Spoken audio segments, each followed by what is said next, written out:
Boa noite, minhas irmãs, mulheres guerreiras, mulheres valentes e valorosas do Senhor. Eu saúdo a todas com a paz do Senhor Jesus e venho nesse vídeo aqui compartilhar uma palavra com as minhas irmãs, uma palavra que se encontra em Gênesis 26 e é com muito carinho que eu vou deixar aqui essa saudação para as irmãs, um pouquinho dessa palavra. Vou tentar ser o menos extensa possível, mas deixar aqui algo da parte do Senhor para a vida de cada uma. Vamos à leitura em nome de Jesus. A leitura em Gênesis 26, primeiro diz assim: E havia fome na terra, além da primeira fome que foi nos dias de Abraão. Por isso foi Isaque a Abimeleque, rei dos filisteus, em Gerar. E apareceu-lhe o Senhor e lhes disse, olha o que o Senhor diz nesta palavra: Não desças ao Egito, habita na terra em que eu te disser. Peregrina nesta terra, o serei contigo e te abençoarei, porque a ti e à tua descendência darei todas estas terras e confirmarei o juramento que fiz, que tenho jurado a Abraão teu pai. Versículo 4 diz assim: E multiplicarei a tua descendência como as estrelas do céu.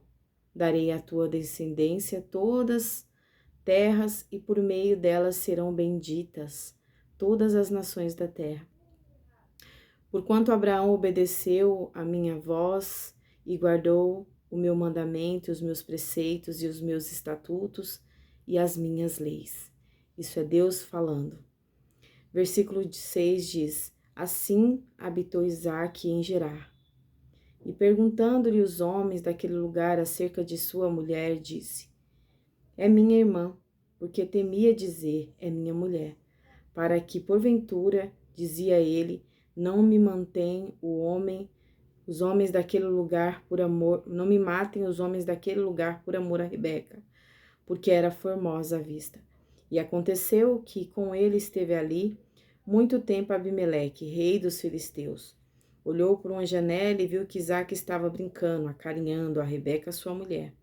Então chamou Abimeleque a Isaque e disse: Eis que, na verdade, é tua mulher, como, pois, dissestes, é minha irmã. E disse-lhe Isaque: Porque eu dizia, para que porventura não morra por causa dela. E disse Abimeleque: Que é isto que nos fizeste? Facilmente se teria deitado alguém deste povo com a tua mulher, e tu terias trazido sobre nós um delito, uma morte. E mandou Abimeleque a todo o povo, dizendo: Qualquer que tocar neste homem ou em sua mulher certamente morrerá. E semeou Isaque naquela mesma terra, e colheu naquele mesmo ano 100 medidas, porque o Senhor o abençoava. Vamos para o versículo 19, irmãs, que diz assim: Cavaram, pois, os servos de Isaque naquele vale e acharam ali um poço de águas vivas. E os pastores de Gerar porfiaram com os pastores de Isaque, dizendo: Esta água é nossa. Por isso chamou aquele poço de Ezeque, porque contenderam, porque brigaram com ele.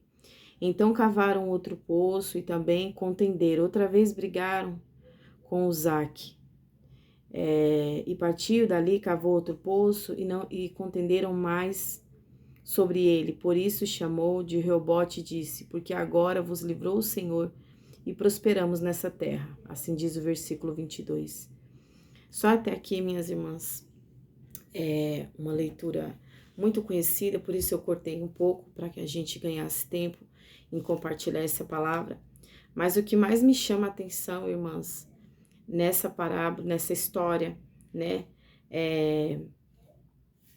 em Gênesis 26, a grandeza de Deus sobre os homens, né, o amor de Deus sobre a vida daquele povo, em especial o amor de Deus, o amor que Deus tinha pela vida de Abraão, né? Abraão, Isaque é filho de Abraão.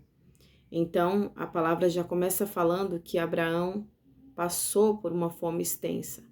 E depois já vem falando que Isaque também agora passa por essa fome, por essa peleja, né, na cidade de Gerar. E o que acontece, minhas irmãs? A gente vê a mão de Deus em tudo, né? Quando a gente obedece, quando a gente está atento à voz do Espírito Santo e obedientes ao Senhor, essa palavra vem nos mostrar quão maravilhosa é as mãos de Deus sobre o justo, né? E aqui vem falando sobre a fome no tempo de Abraão e agora a fome no tempo de Isaque, filho de Abraão. Só que o versículo 2 já vem Deus falando para Isaque. Isaque, não temas, porque eu sou contigo, assim como eu fui com teu pai, né? Deus tinha dado uma palavra de autoridade, de posse, uma palavra de prosperidade a Abraão. E essa palavra, ela também se completa na vida de Isaque. E Deus fala isso para Isaque: eu prometi para teu pai. E vai se cumprir também na tua vida, né? E aí ele fala: olha, fica onde eu te mandar, Isaque. É na escassez que eu vou estar com você, aonde você colocar a planta dos seus pés, eu vou estar com você. E a gente vê, né, que aqui na palavra, Gerar está passando por um momento muito difícil. E aí Isaque obedece à voz do Senhor e continua ali onde o Senhor mandou ele ficar. E a palavra do Senhor vem dizer que Deus faz essa promessa a Isaque. E a Isaque habitou em Gerar, um lugar difícil, que estava passando por muitas dificuldades financeiras e tudo mais. E mesmo ali, Isaque prosperou como Deus havia prometido para ele, né? E o que mais me chama a atenção, irmãs, é a obediência, né? Quando a palavra nos diz que Isaque ficou ali em Gerar, a palavra não vem dizer que Isaque contestou com Deus, que Isaque ficou com medo. Simplesmente ele obedeceu à voz do Senhor e ficou naquele lugar, confiando naquilo que o Senhor tinha dito para ele. Muitas vezes a gente está passando numa dificuldade, a gente está passando por algo que não gostaríamos de passar, e muitas vezes a gente quer contender com aquilo que o Espírito Santo diz para nós, né? Nós falamos: não é Deus que está falando comigo. Às vezes a dificuldade é tão grande, irmãs, que vem fazer a gente ter aquela cegueira espiritual. E aí a gente quer contender com aquilo que Deus quer para a nossa vida. E aí a gente foge do percurso que Deus colocou sobre a nossa vida, a gente foge do querer, da vontade de Deus. E aí o que Deus tem para nós naquele momento se torna um caminho mais dificultoso, né? Deus fala assim: olha, não foi agora, vai ter que ser para mais tarde, porque a gente não compreendeu, não escutou a voz de Deus, não obedeceu, e aquelas bênçãos que era para ser sobrepostas sobre as nossas cabeças e ser recebida por nós, ela acaba sendo adiada por conta de que nós não obedecemos, não estamos atentos à voz do Espírito Santo, né? Não por maldade, né? Mas às vezes a dificuldade, a tristeza, a agonia, as lutas faz com que a gente não fique atento, né? Nos traz uma cegueira espiritual. E aí o tão lindo que Deus faz na vida de Isaque, que Isaque prospera lindamente naquela terra. Lindamente. Ele prospera tanto, mulheres guerreiras, que chega a, como que eu posso dizer numa palavra mais amena, aquele povo que tá ali, né? Abimeleque fica ali com inveja de Isaque, né? E antes disso, quando ele chega ali, a gente vê uma falha humana de Isaque. Isaque chega dizendo que sua esposa é a sua irmã, né? E coloca em risco a sua própria vida e a vida principalmente da sua esposa. Isaque usa a sua esposa como escudo, em vez de ele chegar com integridade, com a verdade, e falar: opa, essa é minha esposa, né? O que ele faz? Ele mente para se proteger. Como assim, igreja do Senhor? Como assim, mulher guerreira? Né? Se a própria palavra do Senhor diz que o homem deve amar a sua esposa, assim como Deus ama a sua igreja, como Jesus ama a sua igreja, né? Então, o que ele faz? Ele coloca a vida da esposa em risco para se proteger em vez de cuidar, de zelar pela vida dela, né? Aí a gente vê a fraqueza do ser humano. A fraqueza de Isaac era porque Isaac era ruim? Não, foi uma fraqueza. E a gente vê Abimeleque, um homem que não servia a Deus, né? Já questionando o servo de Deus. Ele diz a Isaac: como assim? Você diz que ela é tua irmã, sendo que na verdade ela é sua esposa? Certamente tão linda que ela é que qualquer homem podia se deitar com ela.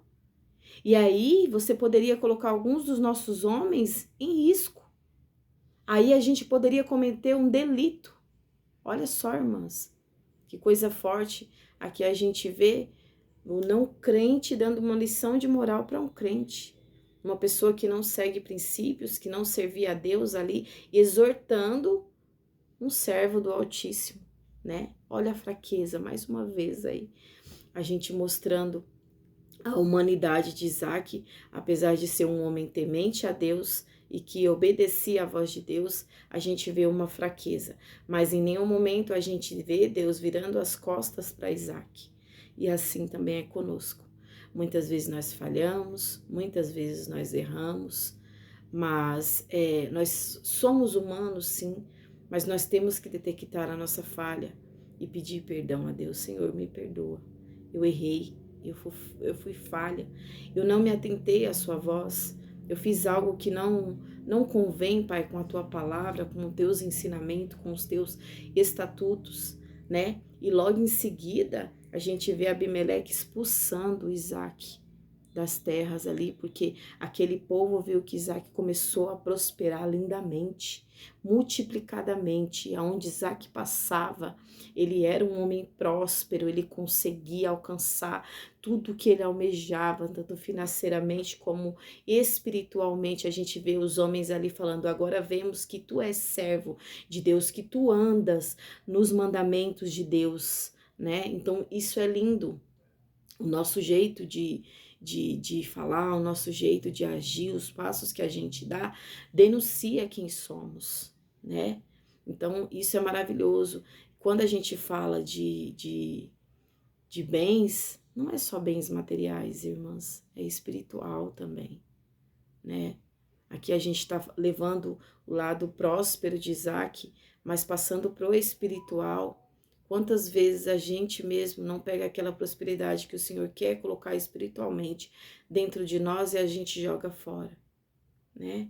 Então a gente vê aqui que Isaac não era só um homem próspero financeiramente, mas era um homem próspero espiritualmente. Porque homens falavam: agora vejo que tu és um homem de Deus, né? Porque aquele povo viu que Isaac prosperou e que Deus era para com Isaac. O que eu quero dizer para você, minha irmã, esta noite, que não importa qual seja a sua dificuldade, Deus tem algo muito maior para entregar nas tuas mãos. Seja material, seja espiritual, o Senhor, Ele nos ama e Ele quer nos prosperar, minhas irmãs. Nós temos um tempo para crescer, um tempo para frutificar, um tempo para gerar, né? Então, tudo é no tempo de Deus, e nenhum momento que a gente passa nesse tempo, nessa vida, nesse momento, nenhum momento é para sempre. A dificuldade vai passar, a luta vai passar, e também vai vir um tempo próspero de Deus para a nossa vida, né? Que nós possamos ser como Isaac. E aí mais para frente, no capítulo 19, 21 e 22, a gente vem ver que Isaac começa a cavar os poços que seu pai já tinha cavado, né? E ali ele cavou um poço e o povo brigou por aquele poço e enterrou aquele poço, encheu de terra novamente, mesmo sendo um poço frutífero de águas vivas. Ali Isaac não arruma confusão, né? Os homens querem contender, arrumar confusão com ele. Ele sai novamente, ele cava outro poço com os seus homens e ali ele encontra novamente águas vivas, né? E novamente aquele povo escorraça Isaac, tira ele dali, daquele lugar, manda ele embora, tampa aquele poço, e aí pela terceira vez Isaac cava outro poço. E a palavra do Senhor diz que ele vem ser bem mais sucedido novamente, aonde ele chama o poço agora de... Cadê? Capítulo 22. E partiu dali, cavou outro poço, e não contenderam, não brigaram mais sobre ele. Por isso chamou o poço de Reobote, e disse, porque agora nos livrou o Senhor, e prosperamos ainda mais nessa terra. Olha que coisa linda. O que chama a atenção, minhas irmãs, aqui eu vejo o quanto Isaac é um homem valoroso mesmo, porque ele passa por duas situações onde ele cava o poço e ali aquele povo contendem com ele, briga com ele, né? Arruma confusão. E a gente vê que Isaac, ele não gera confusão, ele não arruma confusão. Nós vemos um homem tranquilo, um homem de coração manso, um homem, né, sereno. Ele não arruma confusão. Ele vai lá e tenta outra vez. E vai lá e tenta outra vez. Ele podia arrumar confusão? Sim, ele era um homem poderoso. Ele já tinha um poder aquisitivo muito bom. A palavra do Senhor nos fala isso. Mas em nenhum momento a gente vê Isaac irado, contendendo com os outros, né? Xingando, reclamando, blasfemando, indo para cima. Aqui mostra o quanto ele é um homem de Deus. É o que eu sempre falo, minhas irmãs. As pessoas não leem a Bíblia. A Bíblia do mundo é a nossa vida, a vida do crente. É a forma como a gente conduz a nossa vida que faz com que as pessoas possam se converter e dizer, ali sim vai uma mulher de Deus, ali sim vai um homem de Deus. E como que as pessoas vão ver uma mulher de Deus em mim? Eu brigando? Eu contendendo com as pessoas? Eu xingando? Eu afrontando? Em nenhum momento a gente vê Isaac dessa forma. Ao contrário. Quando queriam brigar com ele, ali ele saía e ia fazer o trabalho dele em outro lugar. Até que ele conseguiu achar um poço e ali ele foi 2 vezes mais próspero. E abençoou aquele poço. E cresceu ainda mais naquele poço. A dificuldade vem não para nos matar ou para nos marcar. A dificuldade vem para a gente lutar e vencer. Não importa qual poço que nós estejamos passando. Eu não sei qual é o poço da sua vida. Se é o desemprego, se é a falta de alimento. Eu não sei o poço que você está passando, se é no seu relacionamento, se é na sua saúde. Não sei. Se é no seu financeiro. Eu não sei qual é o poço que você está cavando. Eu não sei quais os problemas que estão te gerando esse poço. Mas uma coisa eu posso te dizer. Se você lutar com fé, com coragem, sem retroceder, sem murmurar, sem xingar, sem contender, você vai chegar num lugar onde você quer, sem briga, sem reclamações, sem murmurações, colocando Deus na sua frente, caminhando com Deus. E o teu poço, ele vai se tornar frutífero e de águas vivas, assim como foi os poços que Isaac, ele cavou e muitas vezes teve que deixar para trás. Mas Deus abençoou ele com um poço maravilhoso de águas vivas que prosperou a vida de Isaac, né? Que nós sejamos prósperos, que não tenhamos no nosso coração a inveja, que não tenhamos no nosso coração a ira, que nós possamos cultivar a nossa vida pacientes, né? Olhando para Jesus sempre, tentando buscar a paz aonde quer que a gente vá, onde quer que a gente vê, onde a gente for, né? Que a gente possa ter paciência, né? A paciência de Isaac trouxe riqueza para ele. Olha como é bom a gente não viver contendendo com as pessoas, contendendo com aquilo que Deus quer para nós, né? Então, a vida de Isaac lembra um pouco a vida de Salomão, um homem próspero, um homem bom, e um homem obediente à voz de Deus, né? Elas se parecem muito. Eu queria dizer para você, minha irmã, não importa qual seja o poço, se você estiver com Deus, você vai ser próspero e vai brotar desse poço águas vivas e o nome do Senhor vai ser glorificado. O nome do Senhor vai ser glorificado na minha vida e na tua vida. E assim eu agradeço a minha rica oportunidade em nome de Jesus. Guarde essa palavra, fique com essa palavra, minha irmã. e Deus abençoe.